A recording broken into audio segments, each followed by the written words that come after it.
All right, let's get right into it. Today, we're cracking open a historical cold case, a real mystery about how entire, powerful civilizations could just vanish more than 3,000 years ago. It's a story that's got everything: glittering palaces, shadowy invaders, and a surprise witness that, I promise you, will change how you see the whole thing. Okay, so let's set the scene. We're in the Eastern Mediterranean, around the year 1200 BC. And you've got to understand, this wasn't some quiet backwater. This was a bustling, globalized world full of powerful empires all connected by trade. But then, in what was really just a single lifetime, it all came crashing down. An absolute wave of destruction. This quote right here, it just says it all. The Mycenaeans, these were the legendary heroes of Bronze Age Greece. We're talking about the world of the Trojan War.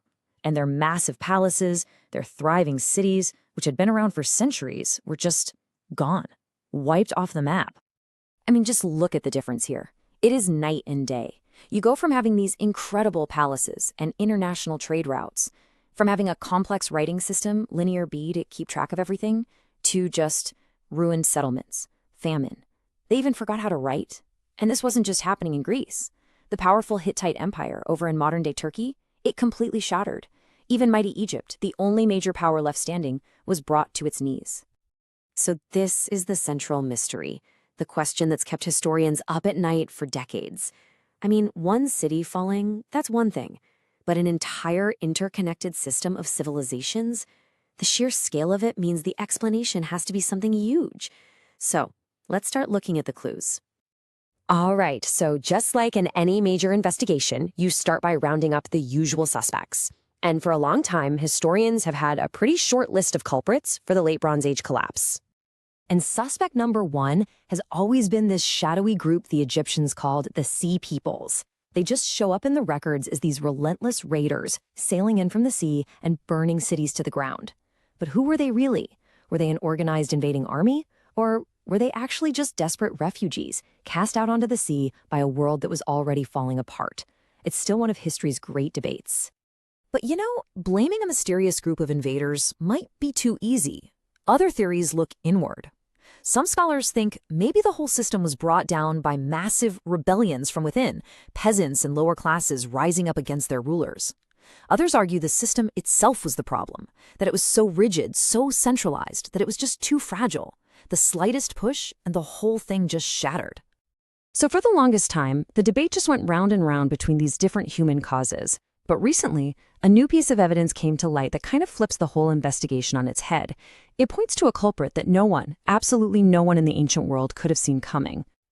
Let's get to our next piece of the puzzle. But to find it, we have to travel thousands of miles away from the sunny Mediterranean, all the way up to the cold volcanic island of Iceland. It turns out, scientists have pinpointed this monster of a natural disaster that happened right around this time, the Hekla 3 eruption. And we're not talking about just any volcano. This was one of the biggest eruptions of the last 10,000 years. It spewed a mind-boggling 7.3 cubic kilometers of rock and ash straight up into the atmosphere. The global impact was just staggering. All that ash created a volcanic winter, blocking out sunlight and cooling the entire planet. And we can actually see this. If you look at tree rings from ancient Irish oaks, they show a brutal cold snap that lasted for nearly 2 decades. 18 years. Imagine that, 18 years of colder weather and shorter summers. You can totally see the devastating domino effect this would have. The crops fail, which leads to famine. When people are starving, they get desperate. They start to move, to migrate. They rebel against their leaders. They go to war over scarce resources. All of a sudden, all that chaos we see in the ancient records, the sea peoples, the internal revolts, it starts to make a whole lot more sense, doesn't it? So, case closed, right? A volcano in Iceland triggered a global dark age. Story's over. But just when you think you've got it all figured out, history throws you a curveball. The evidence points us somewhere completely different and reminds us that things are never, ever that simple. Okay, we're going to take a hard left turn now. We're leaving the burning cities of the Mediterranean behind and traveling to West Africa during this exact same time period, because a completely different story was playing out there. So while those Mycenaean palaces were turning to dust, the people of the Knot culture were actually in the middle of this incredible, vibrant, creative explosion. They were building a sophisticated society from the ground up. And they weren't just surviving, they were absolutely thriving. The Nok were creating these stunningly beautiful terracotta sculptures, the earliest of their kind in that part of the world. And get this, they figured out how to smelt iron all on their own. This wasn't some fragile, top-heavy empire. This was a resilient, innovative society. And when you put the two timelines side by side, the contrast is just wow. The exact same period that we label the Greek Dark Ages over in Europe was a time of incredible artistic flowering and technological leaps forward for the Nok people in West Africa. So what's the final verdict? When we put all these pieces together, the invaders, the rebellions, the volcano, the Nok, what really happened back in 1200 BC? Well, the truth is there was no single killer. It wasn't just invaders or just a rebellion or even just a volcano. It was a perfect storm. You had a massive climate shock that slammed into societies that were already politically fragile and stretched to their limits. It was the convergence of all three that pushed them right over the edge. And maybe the biggest takeaway from all of this is that history isn't just one single story.